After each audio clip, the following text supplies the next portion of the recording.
Berkas perkara Ferdi Sambo dan tersangka lain dalam kasus pembunuhan berencana Yosua Huta Barat telah lengkap atau P21 dan siap disidangkan.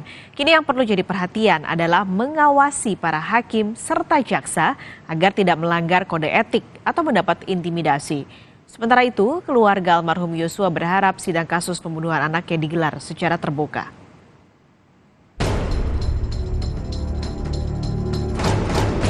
Perkara ini pada hari ini kami nyatakan lengkap untuk kasus pembunuhan berencana.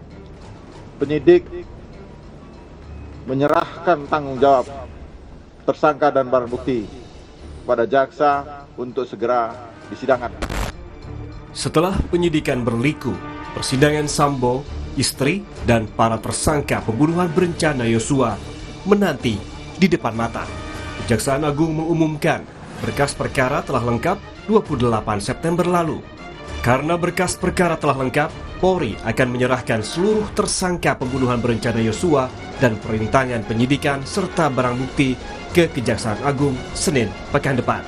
Tugas berat kini diemban para jaksa dalam menyusun dakwaan. Kejaksaan Agung berjanji akan transparan.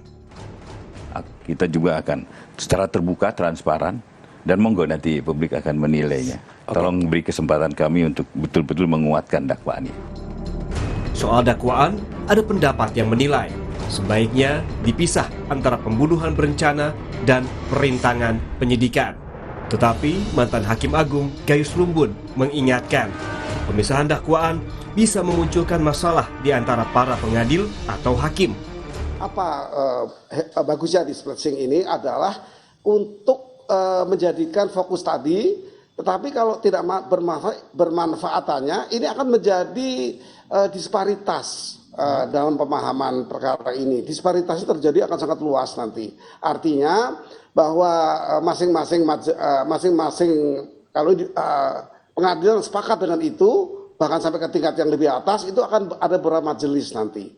Atau kalau tidak dengan majelis yang banyak, nanti akan terjadi, saya khawatirkan tadi, ada saksi-saksi yang berasal dari perkara ini, disebut saksi mahkota. Nah, saksi mahkota ini mengkhawatirkan sekali bagi pemain hakim yang tidak fokus. Masing-masing saling menyalahkan, masing-masing ada yang mendukung. Ini yang saya contohkan tadi, kasus Marsinah yang demikian diikuti publik sampai hari ini tidak jelas karena ternyata dibebaskan atau dilepaskan oleh Hakim Andi Adoyo. Ini yang menjadi kerancuan kalau ini dipisah-pisahkan atau di-split. Profesionalitas hakim dan jaksa memang harus dijaga, mengingat kasus ini melibatkan personel hingga perwira tinggi polisi. Bahkan, Komisi Yudisial rencananya bakal datang mengawasi jalannya persidangan. Di sisi lain, ada juga wacana pemberian rumah aman atau safe house sebagai perlindungan. Dalam kasus-kasus yang besar, berat ya, karena berkas perkaranya banyak, pembuktiannya panjang, sidangnya bisa maraton, maka tentu diperlukan kenyamanan dan kondusivitas dari tim JPU dalam melakukan tugasnya. Karena di situ kan akan ada koordinasi di antara tim, setiap persidangan apa yang harus dilakukan untuk persiapan persidangan berikutnya. Jadi yang diartikan tempat yang itu tidak berarti steril dalam arti jauh atau ada hal yang luar biasa, tidak. Itu untuk membentukkan koordinasi persidangan. Sekaligus juga ya kalau timnya itu bisa dipantau ya 24 jam tentunya, itu juga untuk menjaga agar profesionalitas dan akuntabel transparansinya terpenuhi. Itu adalah bagian dari perencanaan yang bisa dilakukan. Ayah almarhum Yosua, Samuel Huta Barat, berharap sidang kasus dugaan pembunuhan anaknya dapat segera digelar dan secara terbuka.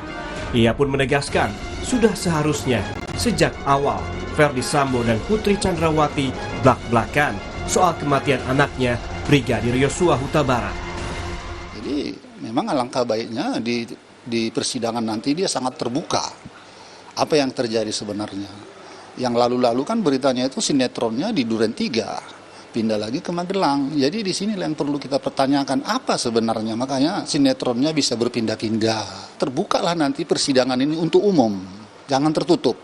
Biar semua masyarakat Indonesia boleh mengetahuinya, kejelasan hukum di negara kita bagi orang kecil seperti kami. Sementara itu, dalam wawancara di program Rosi, sang ibunda Rosti Simanjuntak berharap kasus pembunuhan anaknya dapat terungkap seterang-terangnya, termasuk memulihkan nama Yosua beserta keluarga. Ia pun menyatakan siap mengawal dan melihat persidangan. Duka ini sangat berat dengan pembunuhan anak kami. Tapi kami mohon, pulihkan nama anak saya, pulihkan nama anak keluarga. Jangan kami selalu dipitnah. Kalau mereka tidak bisa menyelesaikan ini dengan bukti, mereka takut sama Tuhan, tidak takluk sama Tuhan. Takluk akan perbuatan jahat. Jangan mereka mengikuti kata-kata pembohong. Buktikan hukum dan undang-undang di negara ini dengan seadil-adilnya. Selain kasus pembunuhan Yosua, berkas perintangan penyidikan atau obstruction of justice juga telah dinyatakan lengkap alias P21. Dalam perkara ini, total ada 7 berkas perkara yang dinilai lengkap secara material dan formil oleh Kejagung. Ketujuh berkas perkara itu diketahui milik Ferdi Sambo, Hendra Kurniawan, Agus Nurpatria, Arif Rahman Arifin, Baikuni Wibowo, Cuk Putranto, dan Irfan Widianto. Tim Liputan, Kompas TV. Di 2 kasus pidana, yakni pembunuhan Yosua dan menghalangi penyidikan pembunuhan Yosua, Ferdi Sambo segera disidang bersama tersangka lain. Sementara itu, berkas pemecatan Ferdi Sambo sebagai anggota kepolisian juga sudah diterima istana.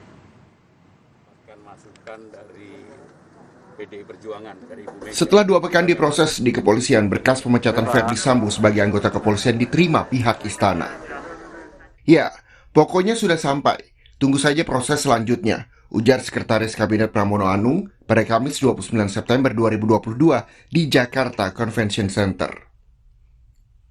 Yang menerima adalah Sekretaris Militer Presiden yang berada di bawah Kementerian Sekretariat Negara. Pada 19 September 2022 lalu, sidang banding Ferdi Sambo digelar. Putusannya tetap memecat Ferdi Sambo dari kepolisian.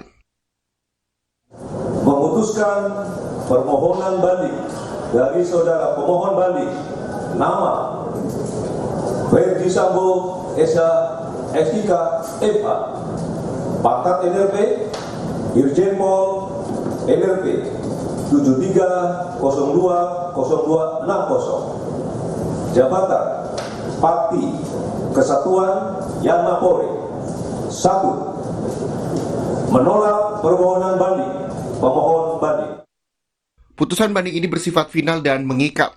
Artinya, tak ada lagi upaya yang dapat dilakukan Ferdi Sambo untuk mempertahankan posisinya di Polri.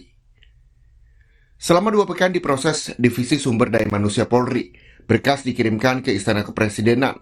Karena sesuai aturan pemberhentian perwira tinggi Polri dilakukan oleh Presiden melalui keputusan Presiden. Setelah resmi dipecat, tidak ada seremoni pemberhentian Ferdi Sambo. Yang bersangkutan nggak ada, sudah diserahkan berarti sudah diberhentikan dengan tidak hormat. Tidak ada seremonial. Ya, tidak ada, sudah diserahkan aja sudah bentuk seremonial. Ferdi Sambo adalah tersangka pembunuhan berencana Brigadir Yosua dan juga tersangka menghalangi penyidikan pembunuhan Yosua. Kedua kasus ini membuat Ferdi Sambo dipecat dari Polri karena melakukan pelanggaran etik berat. Tim Liputan, Kompas TV, Jakarta. Lebih lengkap soal berkas pemecatan mantan Jenderal Bintang 2 Ferdi Sambo dari institusi Polri, kita bergabung dengan jurnalis Kompas TV Friska Clarissa di Istana Kepresidenan Jakarta. Friska, jadi bagaimana nanti proses pembuatan keputusan Presiden soal pemecatan Sambo? Prosesnya akan memakan waktu berapa lama? Waktu pasti untuk memproses surat pemecatan Ferdi Sambo yang sudah diterima Sekretariat Negara ini bergantung pada yang memprosesnya di Sekretariat Negara, yakni Sesmilpres dan juga ditandatangani oleh Presiden Joko Widodo. Tapi yang jelas ini akan diproses cepat. Apalagi kasus Ferdi Sambo ini sudah mendapatkan atensi Presiden Joko Widodo sejak awal kasus ini bergulir. Bahkan kalau saya hitung, sudah 4 kali Presiden Jokowi meminta agar kasus Ferdi Sambo diusut sampai tuntas. Saat ini saya jelaskan alurnya, karena yang paling penting ini adalah bagian proses administratif. Berkas pemecatan Ferdi Sambo yang sudah diterima oleh Sekretariat Negara adalah surat permohonan keputusan PTDH atau pemberhentian tidak dengan hormat Verdi Sambo dari Kapolri ke Presiden yang sudah saat ini ada di Sesmilpres atau Sekretaris Militer Presiden Sekretariat Negara. Untuk selanjutnya nanti produk hukumnya adalah keputusan Presiden atau Kepres. Kenapa harus diproses di Istana? Ini berdasarkan peraturan perundang-undangan yang berlaku memang. Ada PP atau peraturan pemerintah, ada juga Kepres atau keputusan Presiden yang jadi landasannya. Kita bicara soal PP dulu atau peraturan pemerintah. Di PP nomor 1 tahun 2003 tentang pemberhentian anggota Polri, tepatnya di pasal 15 huruf A, dijelaskan bahwa untuk memberhentikan anggota Polri oleh Presiden itu minimal pangkatnya Komisaris Besar Polisi atau Kombes Pol atau jabatan lebih tinggi di atasnya. Terakhir Verdi Sambo bintang 2 Irjen maka sudah memenuhi syarat itu. Berikutnya kita lihat juga keputusan Presiden. Ada Kepres nomor 70 tahun 2002 isinya tentang organisasi dan tata kerja Kepolisian Negara Republik Indonesia. Di sana disebutkan di pasal 29 poin 1 Kepres tersebut bahwa pemberhentian dan pengangkatan pejabat dari jabatan dan kepangkatan perwira tinggi bintang 2 ke atas. Verdi Sambo bintang 2 sudah memasuki syarat ini. Jadi bintang 2 ke atas atau eselon 1A 1B ini ditetapkan dengan keputusan Kapolri setelah dikonsultasikan dengan Presiden. Sebelumnya Kapolri juga sudah berkunjung ke Sekretariat Negara salah satunya untuk membahas soal pemberhentian tidak dengan hormat Verdi Sambo. Nah, berikutnya pertanyaan yang juga kemudian muncul di publik, kenapa ditanyakan kapan akan diterbitkan Kepres ini? Karena yang jadi pertanyaan publik, apakah kalau Kepresnya lama diterbitkan, ini akan mengganggu proses pidana yang saat ini bergulir di Kejaksaan? Jawabannya tidak. Mengapa? Karena keputusan Presiden ini adalah hanya bagian administratif saja setelah pemecatan Verdi Sambo yang diputuskan oleh Komite Kode Etik Polri atau KKEP Polri pada 25 dan 26 Agustus 2022 yang dikuatkan dengan putusan banding terhadap Verdi Sambo yang menolak permohonan banding Verdi Sambo soal pemecatannya dari institusi Polri. Nah, itu muaranya adalah sidang etik. Jadi Kepres ini bermuara dari sidang etik soal pemecatan Verdi Sambo. Sementara kalau soal kasus pembunuhan berencana terhadap Brigadir Yosua Huta Barat itu mulanya dari pidana. Jadi tidak akan memengaruhi mau diterbitkan Kepres ini, pekan depan, itu bagian dari administratif saja. Nantinya dari Sekretariat Negara jika sudah keluar atau sudah Kepres itu sudah ditandatangani oleh Presiden Joko Widodo akan dikembalikan kembali ke Polri untuk diserahkan ke Verdi Sambo. Tidak ada seremoni dari penyerahan atau pemecatan Verdi Sambo itu. Sementara untuk kasus pidananya ini juga yang masih harus dipantau. Karena pekan depan itu bagian dari krusialnya. Kenapa dikatakan krusial? Itu adalah penyerahan tersangka, barang bukti juga termasuk Verdi Sambo di sana kepada kejaksaan. Nah, setelah itu nanti kita akan lihat dari penyidik bergulir ke penuntut umum. Dari penuntut umum nanti akan kita tunggu kapan persidangannya. Nah, pembuktian inilah yang akan membuktikan unsur-unsur pidana dalam pasal 340 KUHP soal pembunuhan berencana dengan berapa sanksi yang akan diterima Verdi Sambo CS soal kasus pembunuhan berencana termasuk juga obstruction of justice. Jadi kalau untuk kasus pembunuhan berencana itu ada 5 tersangkanya termasuk Verdi Sambo dan istrinya Putri Chandrawati, para ajudan serta sopir. Sementara untuk kasus perintangan penyidikan atau obstruction of justice ada 7 tersangka yang melibatkan mantan anak buah Sambo. Nah, sekarang kita pantau bagaimana nantinya proses yang bergulir pidana termasuk muara dari sidang etik yang sudah menghasilkan sanksi untuk Sambo dipecat dari institusi Polri yang saat ini masih berlangsung di Istana. Tidak harus sampai di meja Presiden Joko Widodo untuk ACC atau tidak, karena ini adalah sudah hanya bentuk proses administratif saja untuk mengeluarkan keputusan Presiden terkait dengan pemecatan Verdi Sambo. Kalau itu nanti sudah jadi, diserahkan ke Polri, artinya sudah resmi bahwa Verdi Sambo dipecat